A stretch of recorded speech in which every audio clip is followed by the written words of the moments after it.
a crown of righteousness, which the Lord, the righteous judge, shall give me at that day. How you doing, Bob? Okay, Ruck, good to see you here. Man, I wouldn't have missed this for nothing. I'll say, Mommy. I'll say, Mommy, I wouldn't have missed this for anything. I wouldn't be here if you hadn't prayed for me. Buddy Cargo, how you doing, buddy? How come you checked out? Say, well, you know why I checked out. Yeah, I did, but God sure could have used you. Well, that's all over now. Yeah, bless God, forget it. I'm with my friends. They're waiting for me. Dear companions, let me go. Upward now I take my way. Here we part at break of day. Let me go. Angels await my soul to carry where my risen Lord appears. Friends and loved ones, weep not so. If you love me, let me go. Absent the body, present with the Lord.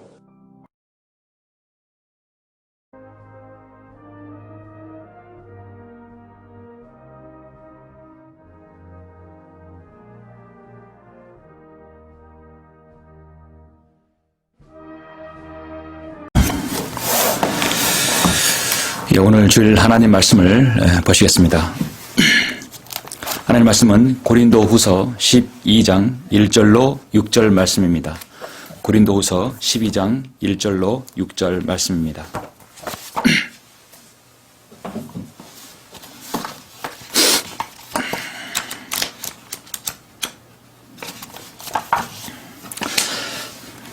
제가 고린도후서 12장 1절로 6절 말씀 봉독해 올리겠습니다. 정녕 자랑하는 것이 나에게 유익하지 못하나 내가 주의 환상들과 계시들을 말하리라. 내가 14년 전에 그리스도 안에서 한 사람을 알았는데 그가 몸 안에 있었는지 나는 말할 수 없고 몸 밖에 있었는지 나는 말할 수 없지만 하나님께서는 아시느니라. 그 사람이 셋째 하늘로 끌려 올라가느니라.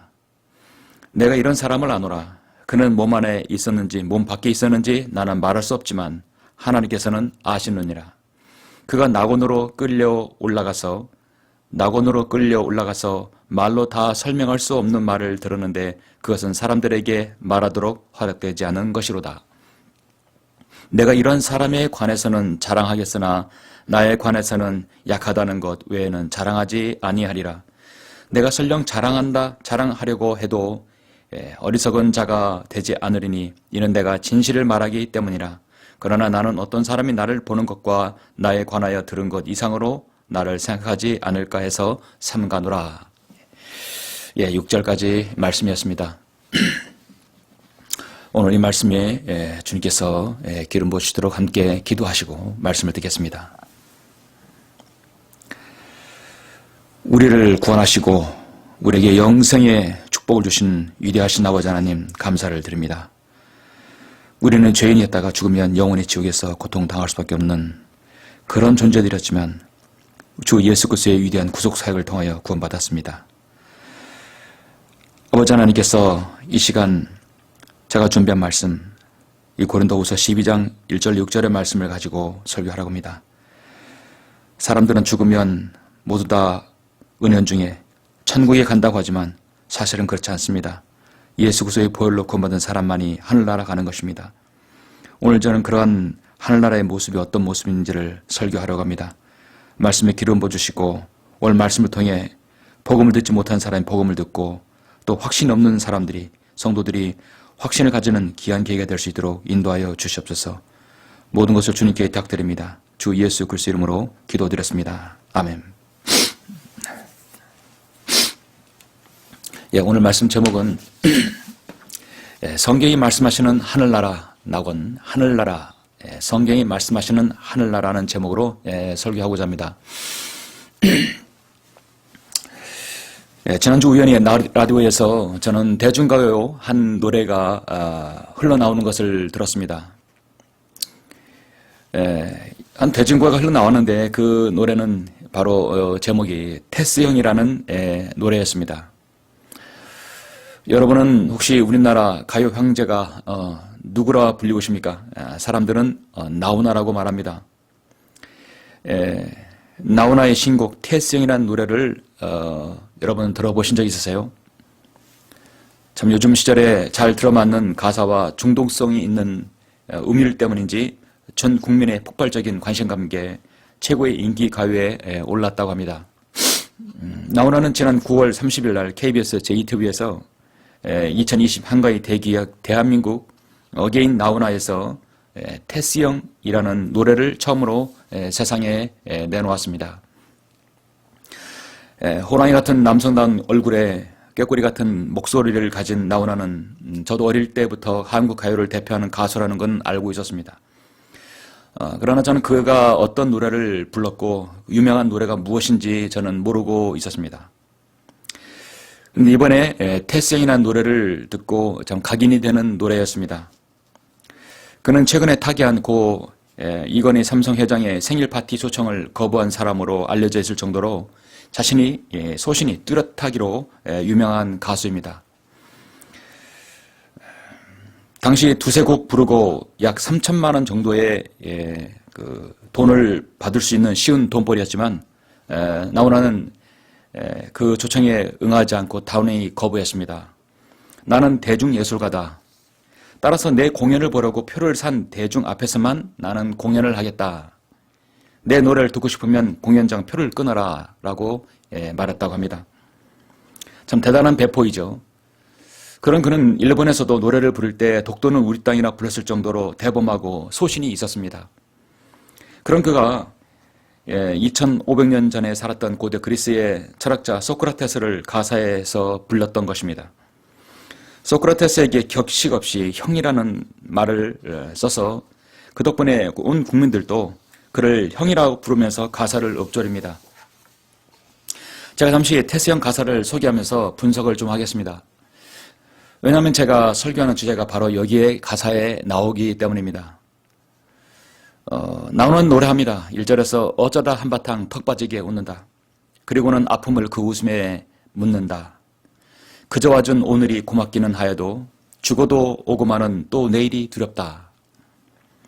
세상의 시각에서 또는 문학적인 관점에서 보자면 정말 가사를 잘 지었다고 봅니다.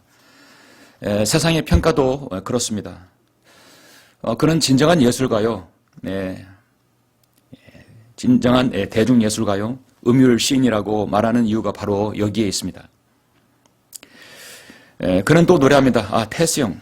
세상이 왜 이래? 왜 이렇게 힘들어? 아, 테스형. 소크라테스형. 사랑은 또 왜 이래? 여러분 정상적인 대한민국 국민이라면 지금의 우리나라가 돌아가는 것은 미쳐도 너무 미쳐 돌아가고 있다는 것을 잘 아실 것입니다. 한 번도 경험하지 못한 나라를 만들겠다고 취임선서를 하면서 문재인 대통령은 기회는 평등하고 과정은 공정하며 결과는 정의로울 것이라고 했습니다. 그러나 정권의 아부하는 특권층의 부의 대물림과 원칙들을 파괴하고 법을 어겨가면서 내노란불의 끝판을 보여주며 서민들의 등골을 휘게 하는 정권이 되었습니다. 우리는 언젠가 이 정권의 종말을 지켜볼 것이라 나는 확신합니다. 정말 그는 한 번도 경험하지 못한 나라로 엉망진창으로 만들고 있습니다. 서민들에게 맞지 않는 부동산 정책들, 국제 무대에서 왕따 당하는 수모, 또 오로지 북한의 눈치만 보는 현 정권을 보면 정말 한심하기까지 합니다. 나훈아는 현 시국과 교차하여 그 정권에 팔랑거리는 얄팍한 연예인들, 정치인들을 향하여 일갈하고 있습니다. 아, 테스형, 세상이 왜 이래? 왜 이렇게 힘들어? 하루하루 근근히 살아가는 서민들의 웃음도 한바탕 억지 웃음으로 묻어버리는 애환을 나훈아는 아는 듯 철학자 소크라테스의 이름을 빌려서 그에게 하소연하고 있는 것입니다. 그간 멍들은 서민들의 가슴을 뻥 뚫어주는 나훈아의 노래는 일파만파 각양각색으로 버전으로 사람들의 입에서 오르내리고 있습니다. 너 자신을 알라며 툭 내뱉고 간 말을 내가 어찌 알겠소? 모르겠소? 테스형. 사실 너 자신을 알라고 하는 소크라테스는 성경에 이미 기록되어 있습니다. 안타깝게도 자신이 누구인지 모르는 사람이 이 세상에 너무도 많습니다. 바로 이 나라 대통령 문제부터 그렇습니다. 지금은 대단한 권력자인 것 같지만 고작 1년 후에는 평범한 국민으로 돌아갈 수밖에 없는 임기 말년의 선출직 공무원일 뿐입니다. 5년간 빌려 쓰는 권력을 쥐고 나라의 뿌리를 뒤흔들며 국민의 생명을 아랑곳하지 않고 오직 북한의 굴욕적이면서 국가 재정을 거덜내는 모습을 국민들은 입을 외칠 수밖에 없는 그런 상황입니다. 너 자신을 알라. 지금 이 나라가 어떻게 되어가고 있는지 정말 이정자들은 알고나 있는 것입니까? 잠언 29장 2절에서 의인이 권세를 잡으면 백성이 즐거워하나 악인이 지배하면 백성이 탄식하느니라. 예, 딱 들어맞는 말씀입니다. 2절에서 계속 말합니다. 2절은 오라버지 산소에 제비꽃이 피었다. 들국화도 수줍어 새노랗게 웃는다. 그저 피는 꽃들이 예쁘기는 하여도 자주 오지 못하는 날 꾸짖는 것만 같다. 원래 이 가사는 그가 작고한 아버지 무덤에서 떠올린 것이라고 전해집니다. 그리고 가사가 마지막으로 이어집니다. 아, 테스 형, 아프다 세상이 눈물 많은 나에게. 아, 테스 형, 소크라테스 형, 세상은 또 왜 저래? 여기서 이 가사가 나오죠. 먼저 가본 저 세상 어떤가요, 테스 형? 가보니까 천국은 있던가요, 테스 형? 아, 테스 형, 테스 형. 그렇게 나훈아는 자신의 노랫말을 온 국민의 안방에 전달하였습니다. 정권에 따라 아부하는 얄팍한 개념 연예인이 아닌 당당한 대중예술가 나훈아. 그는 그렇게 온 국민의 가슴에 시원한 가을바람 한 줄기를 불어 넣어 주었다는 평가를 받고 있습니다. 저도 국민의 한 사람으로서 참 공감하는 가사입니다. 원래 유명한 연예인이나 정치인 또 유력한 사람의 한마디는 세적으로 지대한 영향력과 파급력이 있습니다.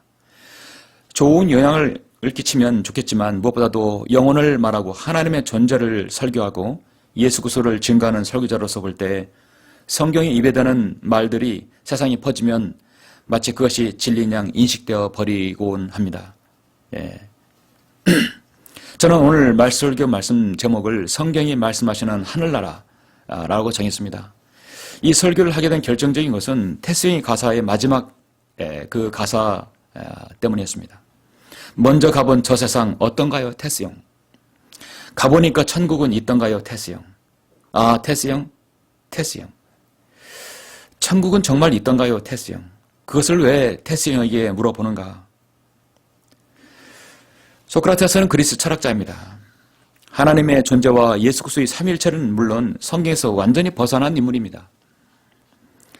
여러분 사실 안 된 말이지만 테스형은 지옥에 갔습니다. 소크라테스는 지옥에 갔습니다. 그는 자신의 죄 문제를 해결하지 못하면서 너 자신을 알라고 말했던 것입니다. 천국은 그곳에 간 사람에게 물어봐야 합니다. 그곳에 간 사람에게 물어봐야 합니다. 나훈아는 소경에게 길을 물었던 것이었습니다. 바로 그것이 세상의 말입니다. 사실 자기 자신을 알면 대단한 것이죠. 무엇을 알아야 됩니까? 나는 죄인이라는 사실. 나는 죽으면 지옥에 간다는 사실. 그래서 예수 그리스도만이 나를 구원하실 분이라는 그 유일한 그 진리를 알아야 하는 것이 바로 자신을 아는 것입니다. 그런데 대다수의 사람들은 그것을 모릅니다. 사람들은 죽으면 은연중에 모두가 천국이나 하늘나라에 간다고 생각합니다. 어떻게든 우리나라는 망자에게 좋은 덕담을 주어야 하고 한다고 생각합니다. 또 그것이 고인에 대한 예의라고 생각하기 때문입니다. 그러나 성경은 단호하게 말씀합니다. 히브리서 9장 27절에서 한 번 죽는 것은 사람들에게 정해진 것이고 그 뒤에는 심판이 정해졌다고 말씀하고 있습니다. 시편 9편 17절에서는 악인은 지옥으로 돌려질 것이요 하나님을 잊어버린 모든 민족들도 그러하리라. 이것이 바로 진리입니다. 어느 누구도 자신의 죄 문제를 예수 그리스도를 통해서 해결받지 못하면 예외 없이 지옥에 갑니다. 많은 사람들이 하늘나라 낙원에 대해서 동경하지만 오늘 저는 설교에서 잠시 성경에서 말씀하시는 하늘나라 낙원은 어떤 곳인가? 우리가 가야 할 곳, 그곳은 어떤 곳인가? 잠시 설교하고자 합니다. 오늘 본문은 사도 바울이 그렇게도 그리고 가고팠던 저 셋째 하늘 나라에 갔던 그 간증을 기록한 성경입니다. 신구약에서 유일한 부분입니다. 우리는 여기에서 확실히 알 수 있는 것은 하늘나라, 즉 낙원은 분명히 존재한다는 것이죠. 성경에서 하늘나라 낙원이라고 분명하게 말씀하고 있기 때문입니다. 본문은 고린도후서 12장 이 말씀은 사도 바울이 고린도 교회에게 추상같이 책망을 하고 난 이후에 그의 애정을 이고 진정 사랑하는 마음으로 그들을 감싸 안으면서 자신이 교회를 위하여 고난을 당한 것을 간증하는 부분입니다.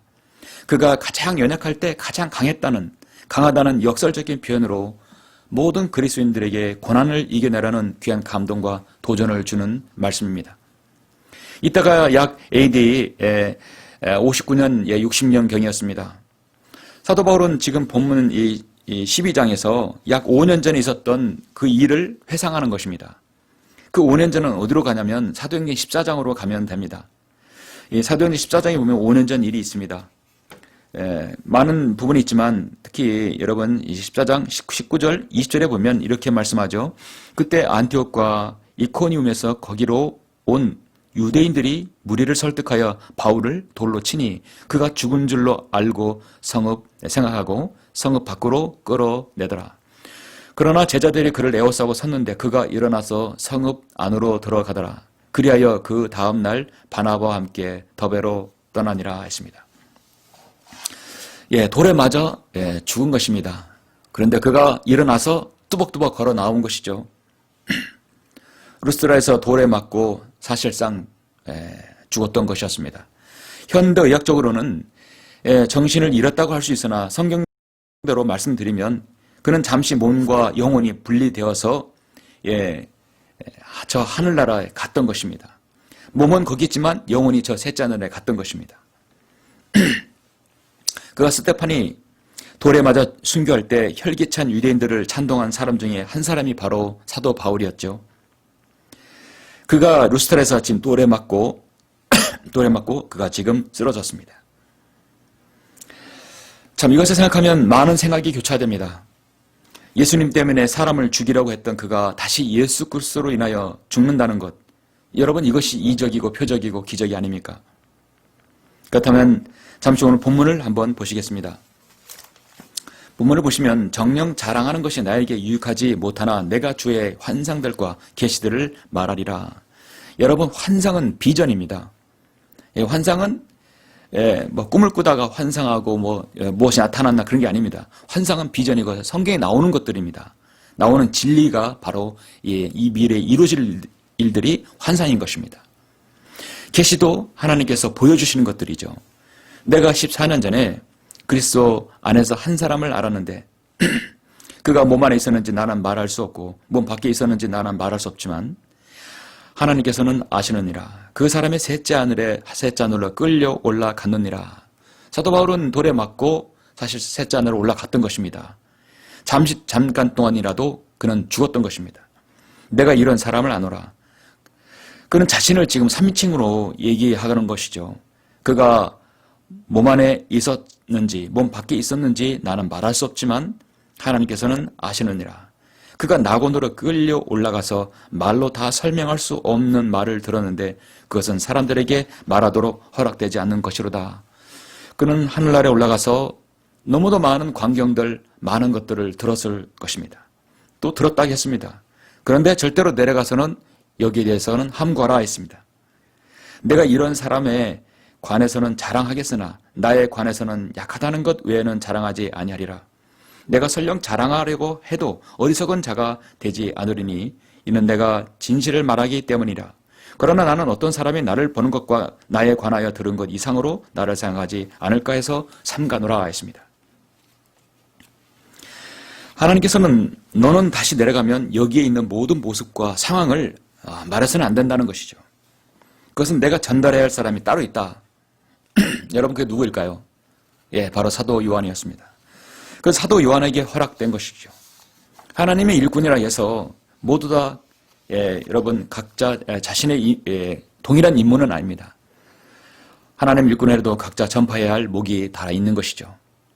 사도 바울이 해야 할 일은 하늘에 있는 모습을 전달하는 것이 아니라 땅에 있는 유대인과 그의 동족 그리고 구원받지 못한 이방인들에게 복음을 전하는 것입니다. 자, 그런데 보십시오. 우리는 지금 이 귀한 말씀 66권을 온전히 가지고 있습니다.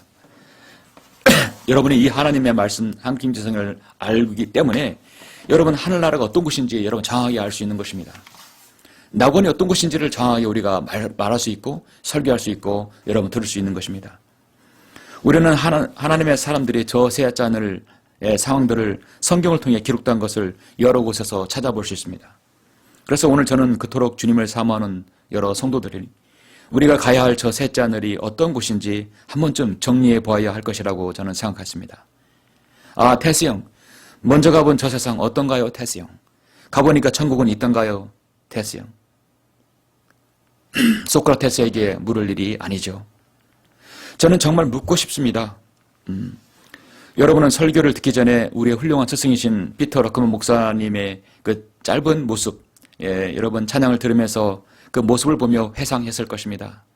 한 인생이 저렇게 아름답고 저렇게 귀하게 쓰여질 수 있구나, 이런 걸 여러분이 봤을 것입니다. 우리가 한 번도 본 적이 없고 가본 적이 없지만 러크먼 목사님은 지금 저 하늘나라 셋째 하늘나라 낙원에서 바로 그곳에서 안식을 누리고 우리가 같이 모두 올라오기를 기다리고 있을 것입니다. 러크먼 목사님, 먼저 가본 저 위의 세상 어떤가요? 가보니까 하늘나라 정말 좋던가요? 목사님, 묻고 싶습니다. 우리도 불러보고 싶습니다.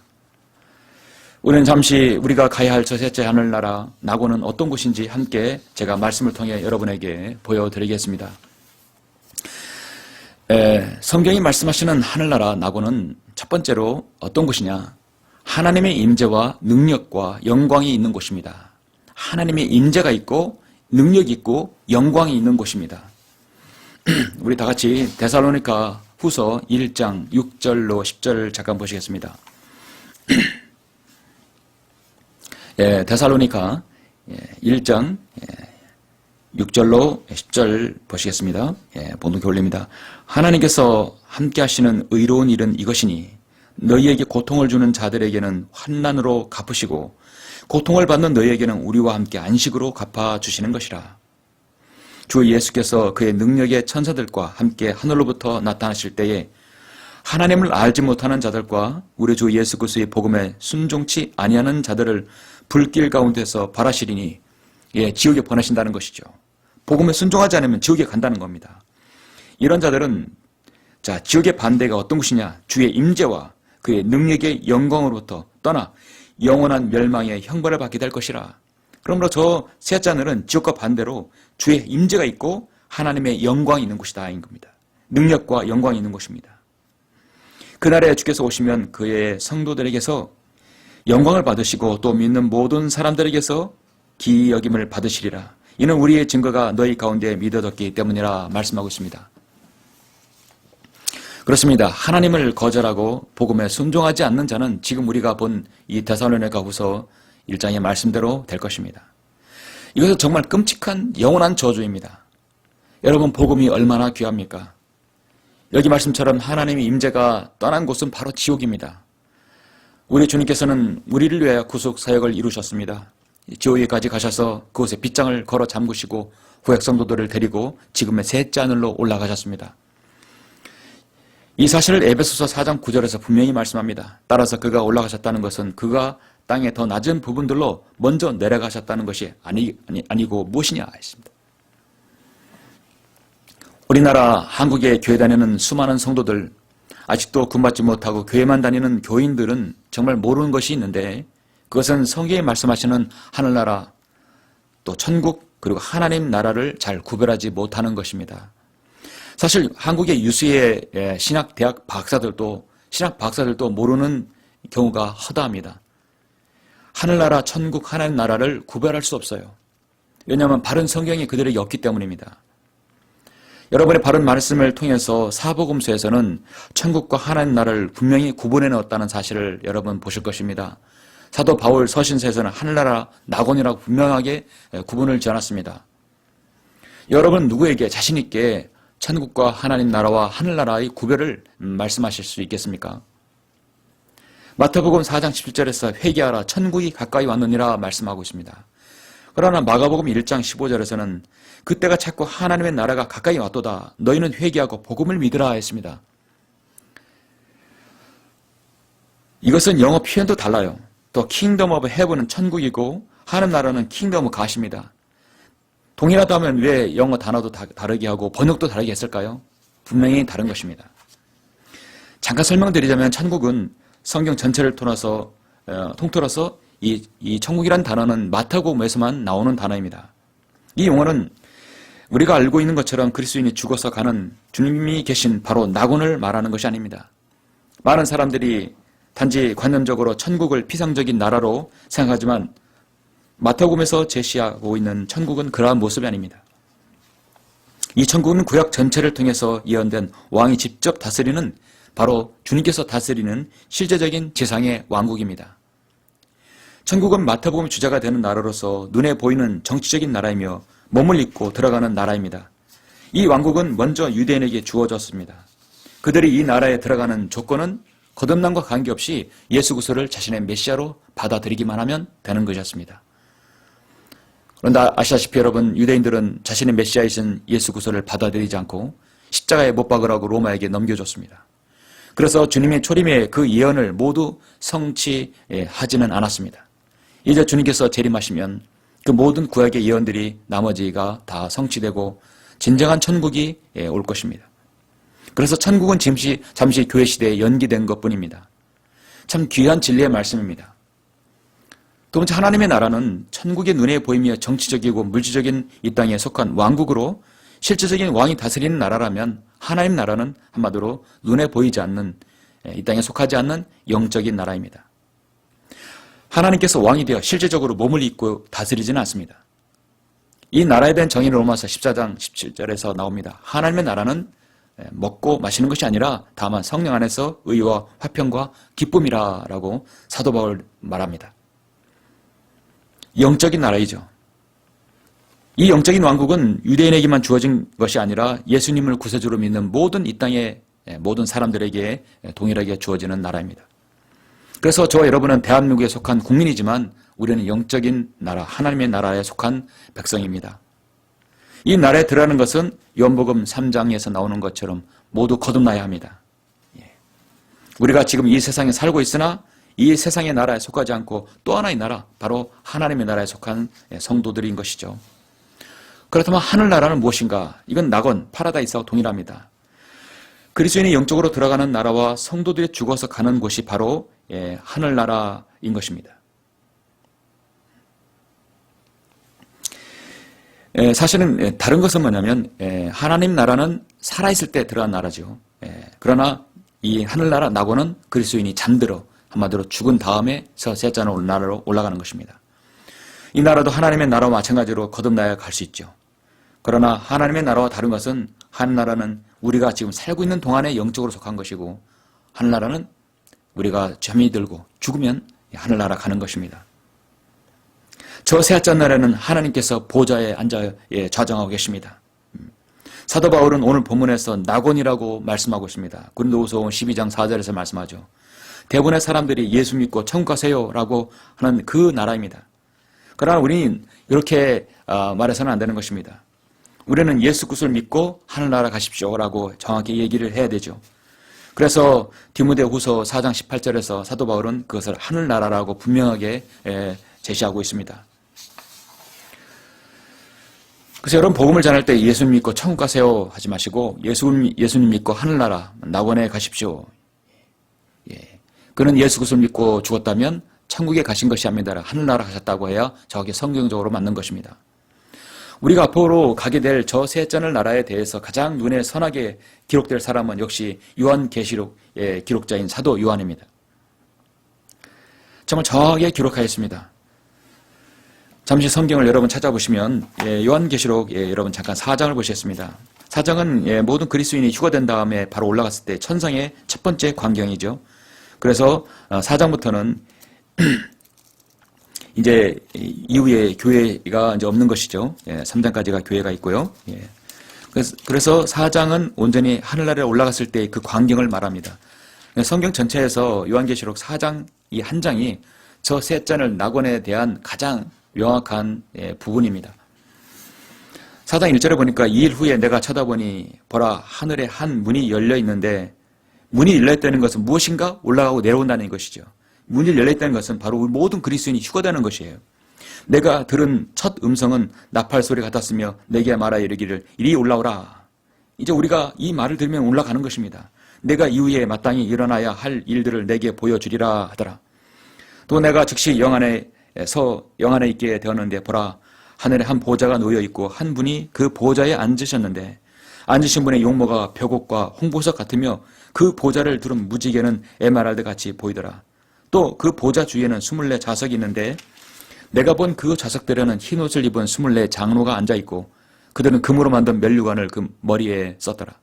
그 보좌에서는 번개들과 천둥들과 음성들이 나오고 보좌 앞에는 7 등불이 불타고 있었으니 그것은 하나님의 7 영이라. 보좌 앞에는 수정과 같은 유리 바다가 있고 그 보좌 가운데와 그 보좌 주위에는 앞뒤로 눈이 가득한 4 짐승이 있더라. 하나님의 영광과 능력과 보좌가 있는 곳이에요. 셋째 하늘은. 첫째 짐승은 사자 같고 둘째 짐승은 송아지 같으며 셋째 짐승은 사람과 같은 얼굴을 가졌고 넷째 짐승은 날아다니는 독수리 같더라. 네 짐승들은 각각 자기 주위에 6개의 날개를 가졌고 안쪽에는 눈들로 가득하더라. 또 그들은 밤낮 쉬지 않고 말하기를 거룩하시도다 거룩하시도다 거룩하시도다. 왜 3번 이렇게 말하고 있을까요? 아버지와 아들과 성령님, 삼일체를 말하기 때문에 그런 것입니다. 전에도 계셨고 지금도 계시며 앞으로 오실 전능하신 주 하나님이여 하더라. 앞으로 오신다겠습니다. 그 짐승들의 보좌에 앉으시어 영원무토록 살아계시는 분께 영광과 존귀와 감사를 드릴 때 24 장로가 보좌에 앉으신 분 앞에 엎드려 영원무토록 살아계신 분께 경배하며 그들의 면류관을 그 보좌 앞에 던지며 말씀드리기를 오 주여 주께서는 영광과 존귀와 권세를 받으시기에 합당하시니 이는 주께서 만물을 창조하셨고 만물이 주의 뜻대로 있으며 또 창조되었기 때문이니다 라고 하더라. 저 셋째 하늘은 그래서 하나님의 영광이 있는 것입니다. 임재가 있는 곳이고 하나님의 능력이 있는 곳입니다. 성경이 말씀하시는 저 하늘나라는 어떤 곳인가요?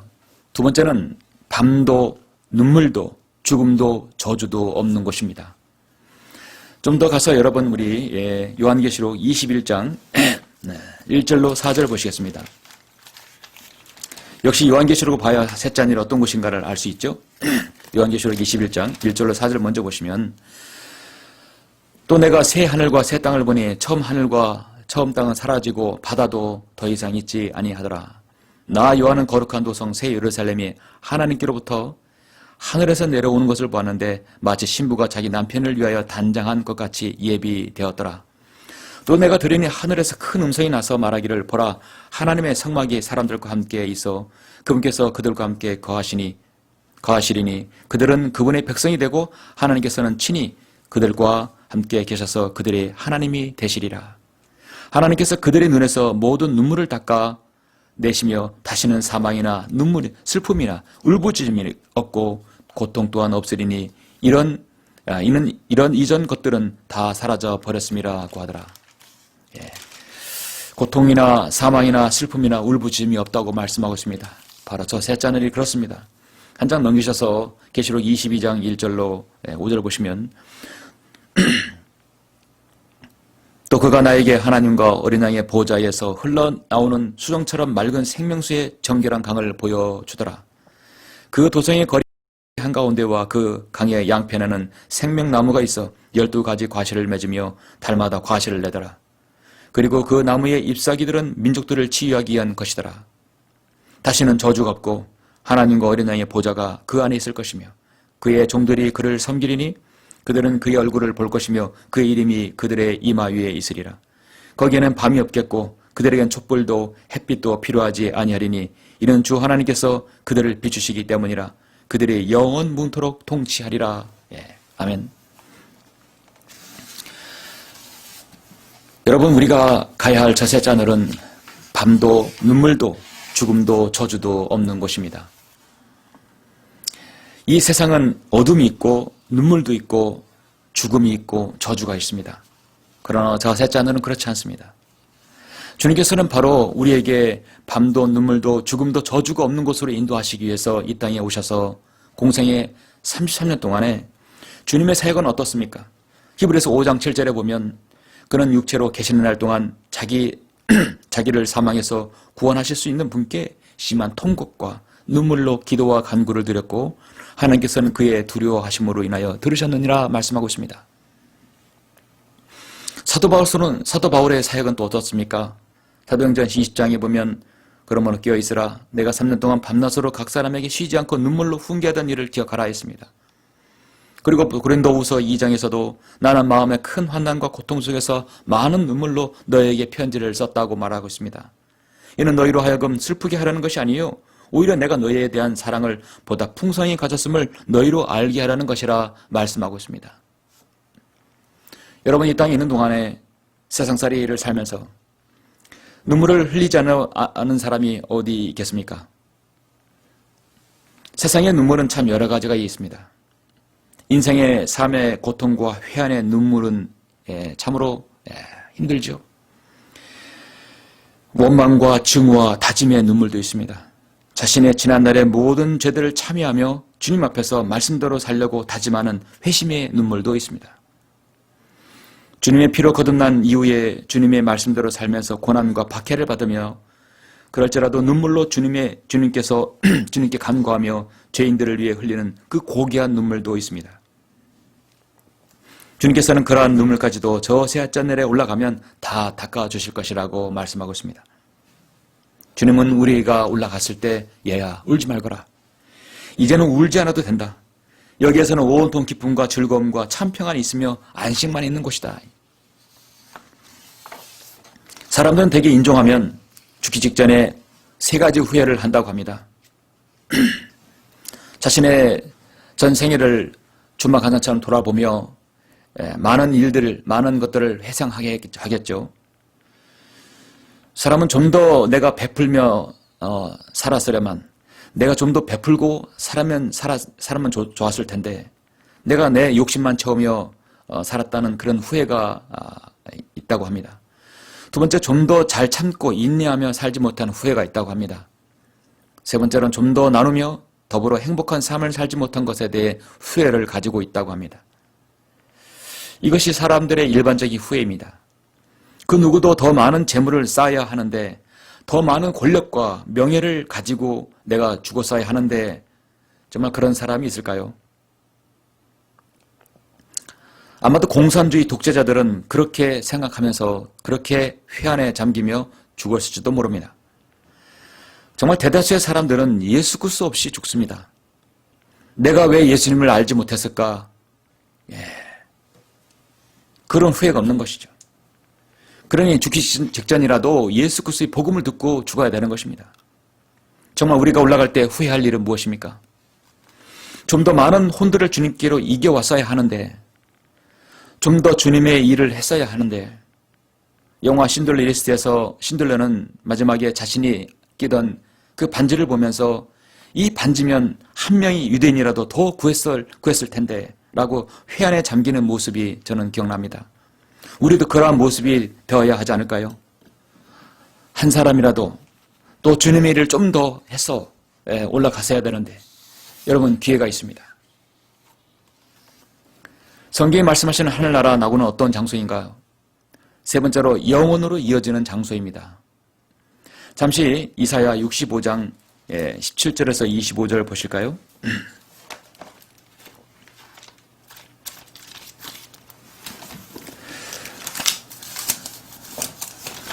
이사야 65장 17절에서 25절을 잠깐 보시면 이사야 65장 17절 보시겠습니다. 보라 내가 새 하늘들과 새 땅을 창조하나니 이전 것이 기억되거나 생각나지 아니할 것이라. 그러나 너희는 내가 창조하는 것으로 영원히 기뻐하고 즐거워하라. 보라 내가 예루살렘을 즐거움으로 창조하고 그 백성을 기쁨으로 창조하노라. 내가 예루살렘을 즐거워하며 내 백성을 기뻐하리니 우는 소리와 부르짖는 소리가 그 가운데서 더 이상 들리지 아니하리라. 거기에는 날수로 되는 아기도 자기 수명을 다 채우지 못한 노인도 더 이상 없을 것이니 이는 백세의 죽은 자가 아이요 백세가 된 죄인은 저주를 받게 된 것이 될 것임이라. 그들은 집들을 지어 그곳에 거주하며 또 그들은 포도원들을 만들어서 그 열매를 먹을 것이라. 자기가 지은 곳에 다른 사람이 살지 아니할 것이며 자기가 심은 것을 다른 사람이 먹지 아니하리라. 이는 내 백성의 수명이 나무의 수명과 같겠고 나의 택한 자가 그들의 손으로 일한 것을 오래 즐길 것임이라. 자, 22절까지만 보시겠습니다. 이것은 주님께서 이 땅에 재림하셔서 천년을 통치하실 때의 한 광경의 모습입니다. 천년을 통치할 때 모든 백성들은 수명이 길어집니다. 어느 정도의 수명이 길자면 나무의 수명과 같겠다라고 말씀하고 있습니다. 20절에서 이는 100세에 죽은 자가 아니라 말씀하고 있습니다. 여러분, 오래된 고목들, 나무들 수명이 어떻습니까? 약 400년, 500년 가죠. 이제 인간의 수명이 최소한 1000년 이상 가는 것이죠. 나무는 물의 순환 체계를 가지고 있습니다. 인간은 물의 순환 체계가 아니라 피의 순환, 바로 죄악된 피의 순환체를 가지고 있기 때문에 인간은 반드시 죽게 되는 것이죠. 인간은 죽는 이유는 근본적인 사실 피 때문에 그렇습니다. 이사야에서 말씀하고 있는 것은 우리가 영원으로 이어지기 직전에 천년 왕국의 통치 기간에는 모든 사람의 수명이 그만큼 길어질 수 있다는 것이죠. 그래서 이것은 영원으로 이어지는 장수의 시작이 바로 셋째 하늘 낙원입니다. 여러분, 이사야는 복음서에 앞선 복음서이며 계시록에 앞선 다니엘과 또 다른 하나의 계시록입니다. 미래의 일들을 다 보여주고 있습니다. 그러니까 성경의 말씀을 통해서 앞으로 있을 일들을 제가 좀 먼저 정리를 해야 될 것 같습니다. 앞으로 이루어지게 될 일들은 이렇습니다. 이제 곧 우리 주님께서 공중재림하시면 우리를 부르실 것입니다. 나의 어여쁜 신부야, 나의 어여쁜 자야, 일어나 떠나자 하면 우리는 이제 이곳을 떠나야 합니다. 내 뒤에 세상을 보며 위로 올라가야 됩니다. 우리 주님께서 공중재림하시면 우리 그리스도인들은 모두 휴거될 것입니다. 그리고 곧바로 우리는 낙원으로 끌려오다 갈 것입니다. 바로 셋째 하늘 낙원에 올라가는 것이죠. 저 천상에서의 모든 광경이 우리의 눈은 어디다 두어야 할지 모를 정도로 정신이 없이 휘황찬란할 것입니다. 그렇게 보고 싶은 구약의 성도들, 앞서간 형제자매들, 위대한 주님의 용사들, 사역자들, 신실한 성도들 모두 만나게 될 것입니다. 러큰 목사님도 만나게 될 것입니다.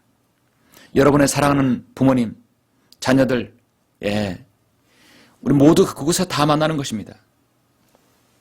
그리고 곧바로 시상식 빵빠르가 울려 퍼질 것입니다. 바로 그리스도의 심판석입니다. 이 땅에서 주님을 섬겼던 모든 섬김에 대한 심판입니다. 이 심판은 저주의 심판이 아닙니다. 바로 상급의 심판입니다. 금은 보석과 5가지 면류관의 주인공들을 주님께서 이제 선별하셔서 그들은 주님께 영광을 다시 돌려드릴 것입니다. 그리고 곧바로 어린 양의 혼인식이 거행될 것입니다. 상하 궁전으로 지어진 아름다운 궁전에서 만왕의 왕이신 주 예수 그리스도께서 신랑이 되시고 우리 교회는 바로 신부입니다. 솔로몬의 노래에서 바로 그 슬렘 여인이 바로 우리였던 것이었습니다. 구약의 성도들, 구원받은 이방인들, 유대인 모두가 이 어린 양의 혼인식에 도열하여 축하를 하며 이 세상 어디에서도 볼 수 없었던 그 화려한 혼인식이 저 셋째 하늘 낙원에서 거행될 것입니다. 우리는 이 땅에서 예수 그리스도의 그 값없는 은혜를 받았을 뿐인데 이런 영광의 날이 오다니 우리 스스로도 놀라고 감사하고 감격에 겨운 모습들을 볼 것입니다. 어린 양의 혼인식이 끝나고 이제 천년의 밀월여행 신혼여행이 떠날 때가 되었습니다. 바로 이 지상입니다. 정말 이 지상 낙원으로 내려오는 것입니다. 하늘나라에 올라갈 때부터 이때까지가 바로 7년이 걸린다고 성경은 말씀하고 있습니다. 3년 반에서 7년이 걸립니다. 그간에 이 땅에서는 전무후무한 대환란이 있을 것입니다. 더 이상 예수님의 사랑도 배려도 소망도 희생도 없는 피도 눈물도 없는 파괴만 있을 뿐인 이 세상은 적그리스도가 완전히 또 황폐화시켜버렸습니다. 그야말로 멸망 직전의 세상입니다.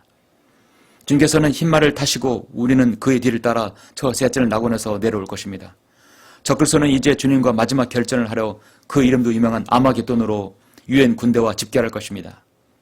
주님께서는 입에서 예리한 칼이 나와서 그들을 한 번에 멸망시킬 것입니다.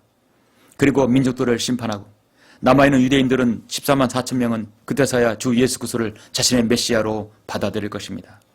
주님은 그들을 민족들의 민족으로 그들을 다시 하나님께서 세우실 것입니다. 그리고 그토록 기다리던 이 땅의 진정한 천국, 하나님 나라 하나가 되어서 왕국을 이루실 것입니다. 곧바로 만왕의 왕이신 주님께서 대관식을 이루어서 천년 동안 주님께서 통치하실 것입니다. 이것이 바로 그리스도의 천년 통치입니다. 시편 2편, 그리고 45편, 46편, 또 68편, 72편 계속 나오죠. 저 셋째는 나라, 이 땅에서의 천년 왕국, 그리고 우리가 새 예루살렘으로 영혼을 주님과 함께 갈 것입니다. 그러므로 우리가 저 셋째 하늘나라에 올라가는 것은 바로 영혼으로 이어지는 시작의 장소인 것이죠. 제가 지금까지 말씀드린 것은 제가 꾸며낸 얘기가 아니라 성경에서 말씀하는 것입니다. 사랑하는 성도 여러분, 말씀을 읽겠습니다. 1970년대 미국의 인디애나주의 코모코 지역에 한 10대 청소년이 있었습니다. 그의 이름은 라이언 웨인 화이트인데요. 이 라이언 화이트는 어린 나이에 혈류병을 앓고 있었어요. 그런데 그는 병원 치료를 받는 도중에 병원 측의 잘못으로 그 수혈증에 에이즈에 감염이 되고 말았습니다. 그때가 13살이었습니다. 1984년 진단받을 당시에 6개월이라는 시한부 인생을 선고받았습니다. 당시에는 에이즈에 대한 이해도가 낮았기 때문에 에이즈에 걸리면 무조건 사람들에게 더 전염되는 줄 알고 있었습니다. 의사는 다른 학생들에게 감염이 위험이 없다고 말했지만 그 당시 사람들은 너무도 불안했기 때문에 학생들의 부모나 선생님들은 라이언 화이트가 학교로 복학하는 것에 대해 격분을 했다고 합니다. 결국은 자신이 다니던 중학교로부터 라이언은 퇴학을 당하고 말았습니다. 그는 치료를 받으면서 자신과 같이 에이즈에 걸린 아동들을 위한 도움을 구하는 국제적인 포스터에 나오는 아동으로 활동했고, 그와 부모는 인디애나주의 학교의 교육 제도와 장악하고 지루한 법정 투쟁을 싸워서 또 많은 언론에 주목이 되었습니다. 라이언 화이트는 국가적 저명 인사가 되고 에이즈 연구와 치료 프로그램에 대한 대변인이 될 정도였습니다. 라이언은 놀랍게도 그는 예상보다 6개월보다 훨씬 더 긴 5년이라는 시간을 더 살았습니다.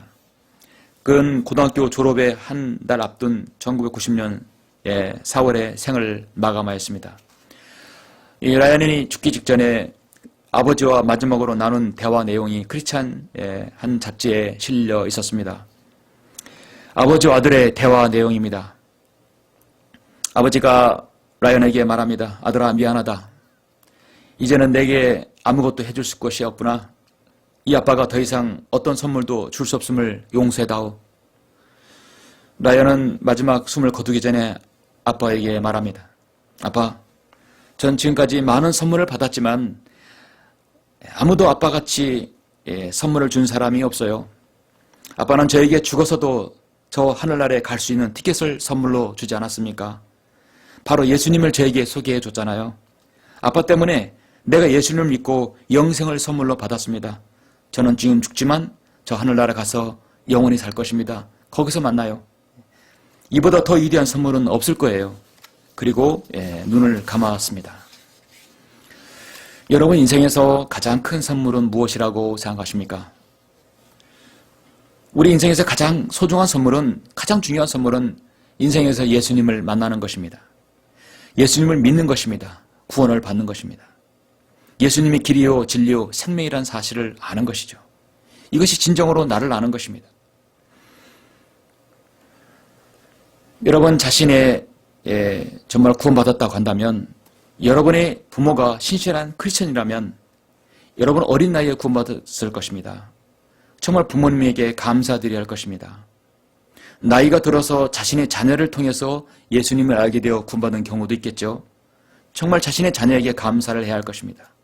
어떤 사람은 남편에게 복음을 듣고 어떤 사람은 아내에게 복음을 들었습니다. 정말 감사해야 할 것입니다. 지금 이 설교를 듣고 있는 구원받은 성도는 어떤 경로를 통해서 구원받아서 제 셋째 하늘 낙원의 소망을 가지고 있습니까?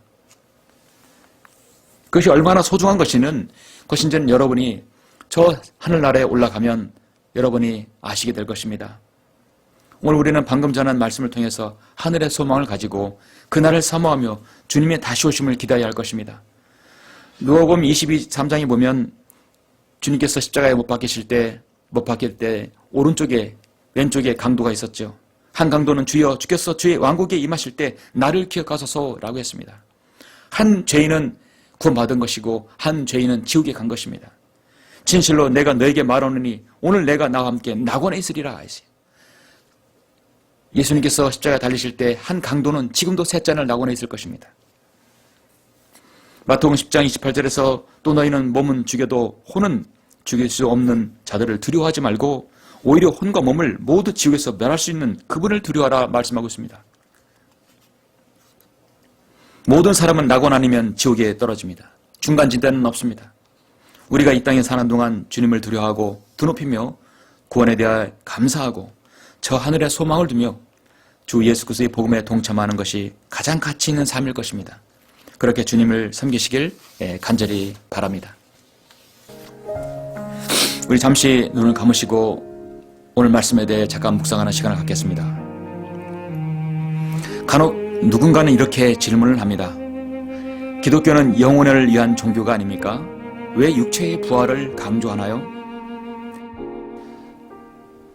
성경 말씀에 따르면 예수님께서 다시 세상에 오실 때는 이 세상의 종말을 구한다고 말씀하고 있습니다.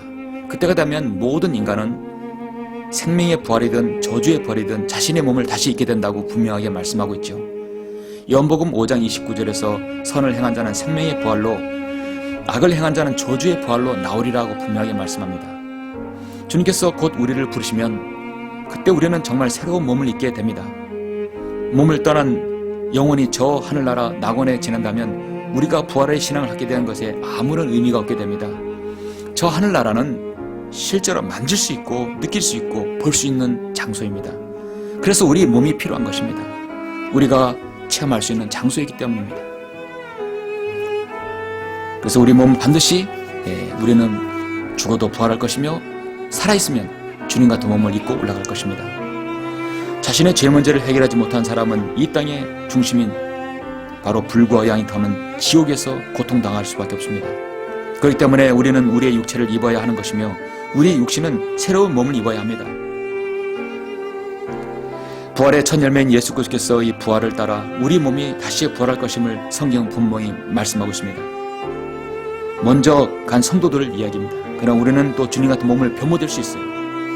이 세상의 모든 종교들은 영혼의 불멸을 말하나 부활을 말하는 종교는 오직 기독교, 기독교 종교 하나님의 말씀입니다.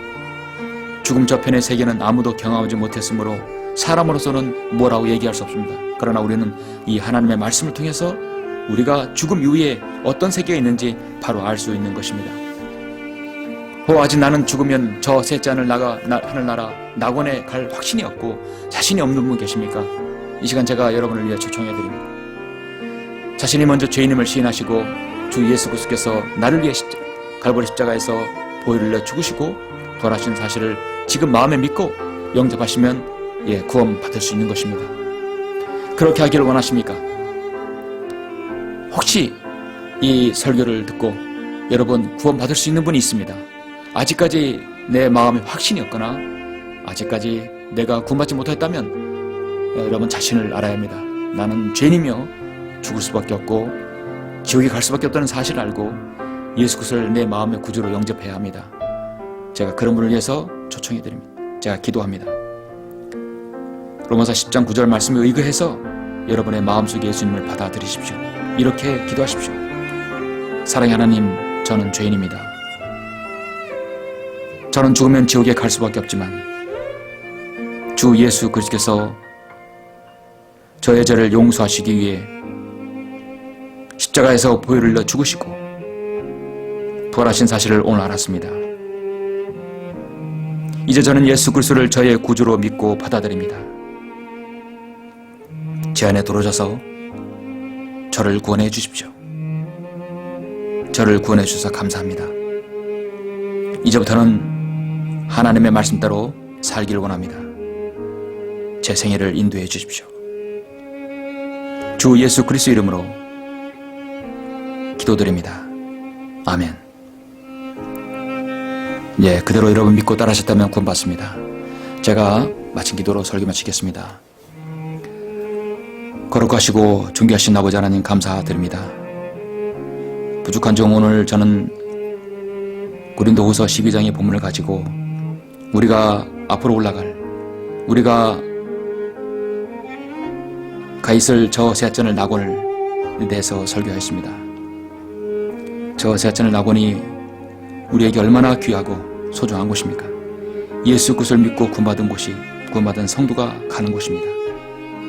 더 이상 밤도 슬픔도 눈물이 없는 곳이면 하나님의 임재와 영광이 있는 곳이고 영원히 시작되는 곳이라고 성경 말씀하고 있습니다. 아직까지 구원받지 못하고 하늘나라 가지 못하는 수많은 혼들이 있습니다.